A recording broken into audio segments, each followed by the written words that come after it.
PM Awas Yojana 10 lakh लाभार्थियों को किस्त जारी, स्वीकृति पत्र भी बांटे।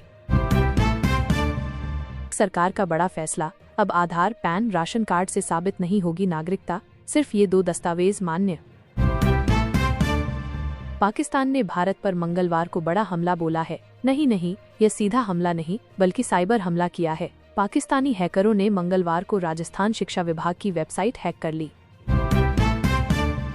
भारतीय रिजर्व बैंक ने सोमवार को बैंकों से यह सुनिश्चित करने को कहा कि एटीएम से 100 रुपये और 200 रुपये के नोट भी निकले। केंद्रीय बैंक ने कहा कि जनता को इन नोटों की उपलब्धता बढ़ाने के लिए ऐसा करना जरूरी है। कांग्रेस अध्यक्ष मल्लिकार्जुन खड़गे ने पीएम को पत्र लिखकर इस सत्र की जल्द से जल्द आवश्यकता जताई है। खड़गे का कहना है कि इस समय पूरे देश को एकजुट होने की जरूरत है और संसद का विशेष सत्र इस एकजुटता का प्रतीक बन सकता है। राजस्थान के इन गांवों और शहरों से होकर गुजरेगी ये नई रेलवे लाइन, रॉकेट की तरह बढ़ेंगे जमीनों के भाव। मौसम विज्ञान केंद्र जयपुर की रिपोर्ट के अनुसार 1 मई से प्रदेश में मौसम करवट लेने वाला है। एक नया पश्चिमी विक्षोभ सक्रिय होगा, जिससे झुंझुनू, चूरू, सीकर और हनुमानगढ़ जिलों में तेज आंधी और बारिश के आसार हैं। 2 मई को यह असर और व्यापक होगा और अलवर, जयपुर, दौसा, भरतपुर, बीकानेर सहित कई जिलों में बारिश और तेज हवाएं चलने की संभावना जताई गई है। पहलगाम हमले का असर, इस्लामाबाद से कराची तक सब परेशान। पाकिस्तान ने चंद दिनों में गंवाए 70,000 करोड़ रुपए। पहलगाम हमले पर हाई लेवल मीटिंग के बाद पीएम से मिलने अमित शाह और मोहन भागवत पहुंचे। 22 अप्रैल को हुए भीषण आतंकी हमले के बाद देश भर में आक्रोश है और केंद्र सरकार पूरी तरह एक्शन मोड में आ चुकी है। पीएम मोदी कह चुके हैं कि भारत की आत्मा पर हमला करने वालों को मिट्टी में मिला दिया जाएगा। अयोध्या में राम मंदिर का निर्माण इस साल 5 जून तक पूरा हो जाएगा। इस बात की जानकारी श्री राम जन्मभूमि तीर्थ क्षेत्र की निर्माण समिति अध्यक्ष नृपेंद्र मिश्रा ने साझा की है।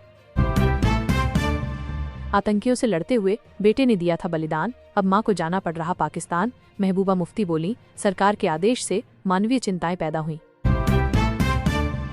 आगरा से बुलंदशहर जाते समय सपा सांसद रामजीलाल सुमन के काफिले पर सोमना मोड़ पर हमले की घटना के वक्त रविवार को बड़ा हादसा हो सकता था। विरोध करने वालों ने सांसद के काफिले पर 2-4 नहीं बल्कि कुल 19 टायर फेंके थे। भारत ने पहलगाम आतंकी हमले के बाद अभी तक पाकिस्तान के खिलाफ कई कड़े कदम उठाए हैं। इससे पाकिस्तान खौफ में है। पाकिस्तान के हालात किसी से छिपे नहीं हैं। कंगाल हो चुका यह देश दुनिया में भीख के लिए कटोरा लेकर घूम रहा है। पाकिस्तान के विभिन्न इलाकों जैसे बलूचिस्तान, सिंध, खैबर पख्तूनख्वा, केपीके और पाकिस्तान अधिकृत कश्मीर पीओके में उसी तरह की आग जलती दिख रही है जैसी 1971 में पूर्वी पाकिस्तान अब बांग्लादेश में उठी थी। जीमेल लेकर आया है जबरदस्त फीचर, इसका इस्तेमाल कर 1 टके में हो जाएंगे लाखों बेकार। पहलगाम में हुए आतंकी हमले के बाद पाकिस्तान के खिलाफ भारत का सख्त रवैया उन लोगों के लिए मुसीबत बना हुआ है जो पाकिस्तानी भारत में रह रहे हैं। दरअसल भारत सरकार ने पाकिस्तानी वीजा रद्द कर दिया है। ऐसे में अब सभी पाकिस्तानियों की पाक वापसी निश्चित है। गर्लफ्रेंड से मिलने के लिए दूसरी मंजिल पर चढ़ रहा था। बॉयफ्रेंड पिता ने नीचे से देखा और मार दी गोली। पाकिस्तान से सवाल करोगे तो चीन से भी करना पड़ेगा मुकाबला, अखिलेश यादव का सरकार पर निशाना। भारत सरकार की प्रधानमंत्री ग्रामीण आवास योजना को लेकर मोदी सरकार ने बड़ा कदम उठाया है। मोदी सरकार इस योजना के तहत सभी जिलों में सर्वे करवा रहा है। आतंकियों से लड़ते हुए बेटे ने दिया था बलिदान, अब मां को जाना पड़ रहा पाकिस्तान। महबूबा मुफ्ती बोली, सरकार के आदेश से मानवीय चिंताएं पैदा हुई।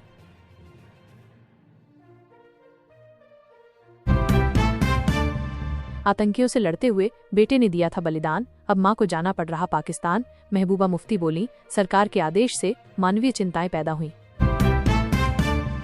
आतंकियों से लड़ते हुए बेटे ने दिया था बलिदान, अब मां को जाना पड़ रहा पाकिस्तान। महबूबा मुफ्ती बोली, सरकार के आदेश से मानवीय चिंताएं पैदा हुई। उत्तर प्रदेश में भारत नेपाल सीमा से सटे जिलों में अवैध कब्जों और बिना मान्यता संचालित धार्मिक संस्थानों के खिलाफ जोरदार कार्रवाई शुरू कर दी है। अगर आपको हमारी खबरें पसंद आ रही हैं, तो हमारे YouTube चैनल को लाइक और सब्सक्राइब करना न भूलें ताकि आपको हर खबर सबसे पहले मिले।